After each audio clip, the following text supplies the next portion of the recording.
Maintenant qu'on sait ce à quoi correspond l'intégrale, on va maintenant voir quelques propriétés de l'intégrale. On sait que l'intégrale correspond à l'aire sous la courbe d'une fonction. Par convention, si l'aire sous la courbe est située du côté positif sur l'axe des Y, on va dire que l'aire sous la courbe, c'est une aire positive. Mais si l'aire sous la courbe est située du côté Y négatif, par convention, on va dire que l'aire, elle est négative. Et si sur notre fonction, la fonction passe du côté positif vers le côté négatif et repasse du côté positif, eh bien, la portion qui va être du côté positif, ça va être une aire positive. On va lui soustraire la portion négative et on va lui réadditionner la portion qui est du côté positif. On a également quelques propriétés ici qui sont intéressantes. Premièrement, comme les dérivés, lorsqu'on a une constante à l'intérieur de notre intégrale, on peut prendre la constante et la mettre en avant de la dérivée.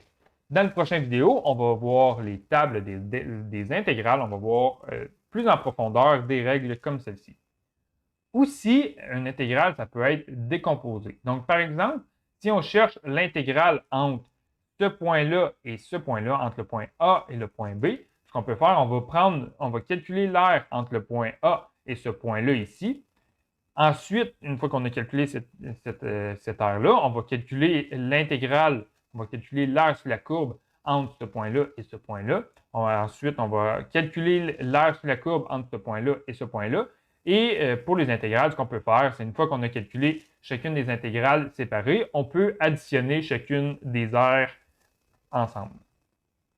Une autre propriété qui est importante de se rappeler concernant les intégrales, si on a par exemple cette fonction-là ici et qu'on calcule l'intégrale depuis le point A vers le point B, on va obtenir une aire positive.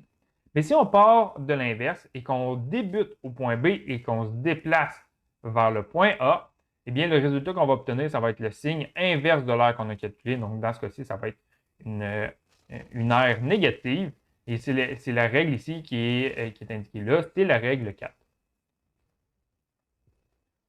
On va faire quelques exercices à l'instant pour vous habituer à travailler avec les propriétés des intégrales.